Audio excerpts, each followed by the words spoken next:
Welcome to an Evermore book recommendations video.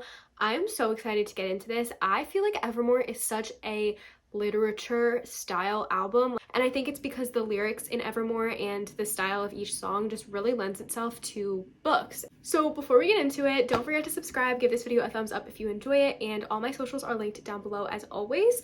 I will also link down below the folklore video that I did in this kind of series on my channel. I tried to pick books that were different compared to the ones that I recommended for each song off of folklore, but I obviously had to pick some repeats because some songs just lend themselves to books that I've read. The first song on the track list is Willow. I wanted something that felt very atmospheric. The way that the lyrics and sounds in Willow feel, I think it is such a beautiful song. It reminds me so much of poetry, which is why I kind of wanted to pick like a poetic style book. So that is why I picked Throne of Glass. This is the first book in the Throne of Glass series if you don't count the prequel, which is Assassin's Blade. This book in particular felt very Willow to me because it's kind of like the beginning of this really rich, intriguing story. Especially the beginning of Willow reminded me of Throne of Glass so much, when it's like, I was the water when your ship rolled in that night. This is a fantasy book that was very popular on Book Talk, and I have a whole video of me reading this entire series if you want to watch it, so I'll link that down below. This book in particular felt very poetic to me, so that's why I decided to pair it with Willow. The next song on the track list is Champagne Problems, and Champagne Problems for me reminds me so much of Rory and Logan's relationship in Gilmore Girls, so that is why I had to recommend What Happens After Midnight, which is a book by K.L. Walther, who is an author who loves Taylor Swift and loves Gilmore Girls, and this book in particular takes inspiration from Gilmore Girls. There are some very obvious parallels to this book and the show, and the two main characters that fall in love in this book and are kind of like dating throughout it remind me so much of Rory and Logan, and the song Champagne Problems just is their relationship to me. The next song on the track list is Gold Rush, which is arguably my favorite song on the album. It has to do with a guy who's too good to be true almost, and too beloved by everyone for you to know what's real and what's not. And that 100% reminded me of Daisy Hates from the Magnolia Park series. Daisy Hates kind of gets with a couple different guys throughout her books, and I feel like honestly this song and the lyrics in it can match up with any of them. And there are also so many conflicting things with her past and also honestly her present, just her life in general, because she is part of a crime family, so being in a relationship in general is just really difficult for her.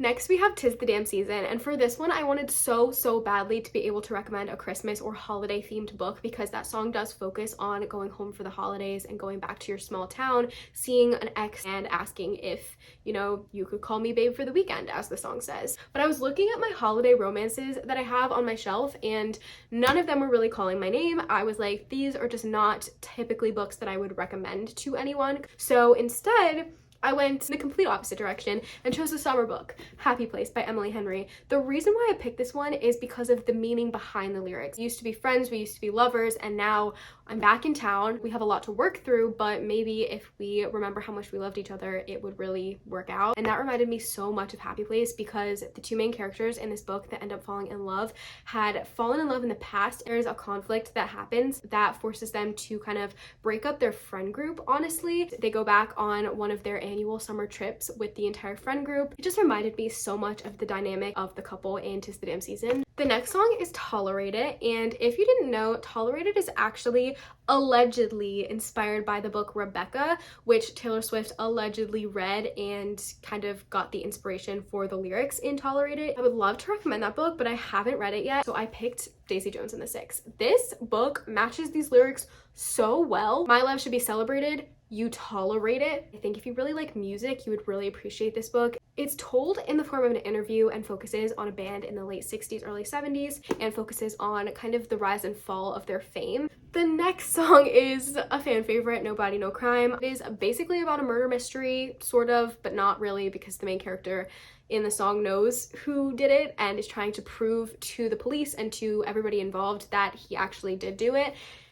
So I had to pick The Housemaid. Like, this book is so No Body, No Crime. I know a lot of people recommend A Good Girl's Guide to Murder when it comes to No Body, No Crime. I feel like The Housemaid follows the plot and storyline of it so much more. I think he did it, or I think that person did it but I just can't prove it. Next we have Happiness. I had to go with The Assassin's Blade, which is the prequel to Throne of Glass. There will be happiness after you, but there was happiness because of you too. Just hits so much harder when you read this and understand what exactly this book is about. I'm not going to say anything because I don't want to spoil it. Next we have Dorothea, which immediately reminded me of The Seven Husbands of Evelyn Hugo, especially that one line in the song where it's like, if you ever get tired of being known for who you know you'll always know me. I also feel like you could take the like friendship sort of thing in that song and turn it into something completely different once you read the book and understand what happens in it. It's basically about a Marilyn Monroe type of character who is trying to make her way in Hollywood, and she ends up marrying 7 different men, but that's literally all that people can talk about. Kind of similar to Taylor Swift's story, if you think about it. Honestly, I would recommend this book to Taylor Swift if she's never read it, because it reminds me so much of her story, and I think she would really feel connected to Evelyn Hugo as a character. Next, we have Coney Island. This is one of my favorite Taylor Swift songs, and I feel like a song that gets slept on so much. Like, why do people never talk about Coney Island? I just found out recently that it was a single from the Evermore album, and I had no idea. I would recommend Family of Liars. This book is so Coney Island coded. I was going to originally recommend We Were Liars. This is the prequel to We Were Liars, but it was published after. This book just reminded me so much more of Coney Island than We Were Liars, especially because you get more of a backstory as to the 3 sisters in that book's perspective, especially the part where it's like, now I'm sitting on a bench in Coney Island wondering where did my baby go. I feel like that could be interpreted so many different ways when you read this book, whether it's about an actual child or about somebody that you loved in the past. Next is the first book that came to mind when I was thinking of the track list of Evermore and pairing songs with books, and that is The Cruel Prince, because literally every single time I think of the song Ivy, I think of The Cruel Prince. The entire song feels like a fantasy series, specifically a fantasy series with as much imagery, description, and just like richness as The Cruel Prince has. Next up, we have Cowboy Like Me, another personal favorite. Such a different song compared to all of Taylor Swift's other songs, and unlike anything I've ever heard before. I'm obsessed with it and the lyrics in particular, and I just had to pick Dance of Thieves, because what do you mean thieves, cowboys? I feel like it can be interpreted differently when it comes to a fantasy book, which is what Dance of Thieves is.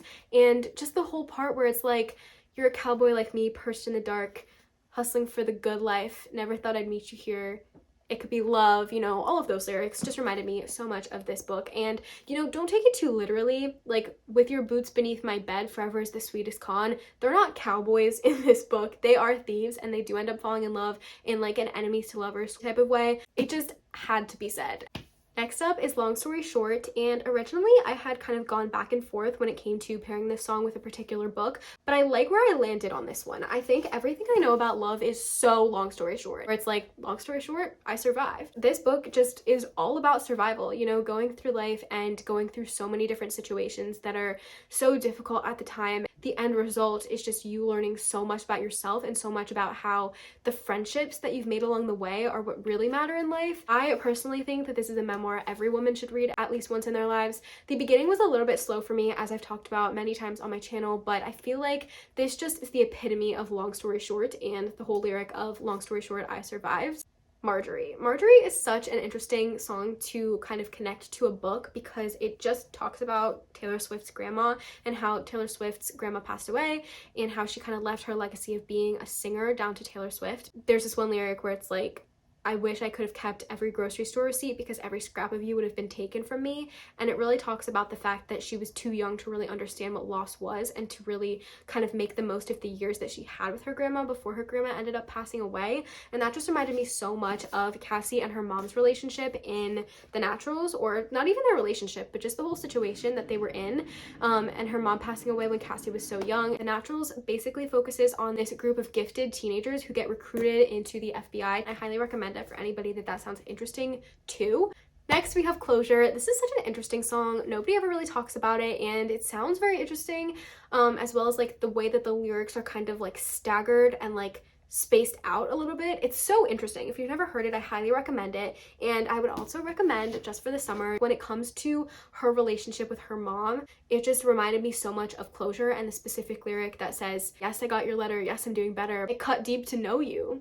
and I don't need your closure. This book really does focus more on Emma and Justin's relationship. This is one of my favorite romances ever. I think it's so much deeper than all of the other romances and rom-com type of books that I have read in the past. Next we have Evermore, which I immediately thought of this book when I was going through the entire track list, and that is One for My Enemy. I feel like specifically the part in Evermore where it's like barefoot in the wildest winter, catching my death, that whole part, I know I totally butchered those lyrics. This is a Romeo and Juliet retelling. If you've never heard of it, I highly recommend checking it out. It really just pays tribute to Romeo and Juliet as the original text. The second to last song on Evermore is Right Where You Left Me, and this book is literally right where you left me. The Invisible Life of Addie LaRue. I read it for the first time like a week ago, and I still have not stopped thinking about it. It seriously changed my life and is one of my favorite books that I have read, period. This girl from 1700s France makes a deal with a god who's more so a devil. Basically what the deal entails is that she has to live for eternity without anybody who she meets remembering her. And that just reminds me so much of Right Where You Left Me, where it's like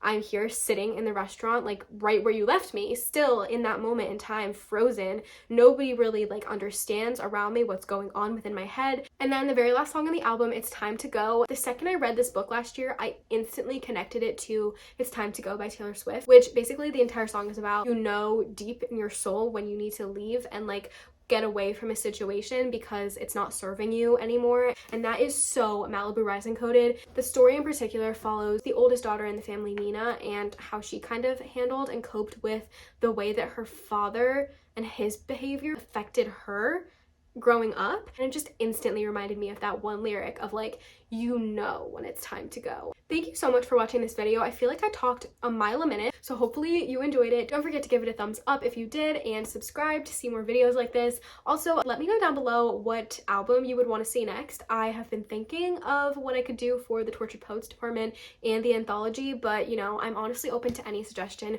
for any Taylor Swift album in particular. Thank you so much for watching this video, and I will see you in the next one.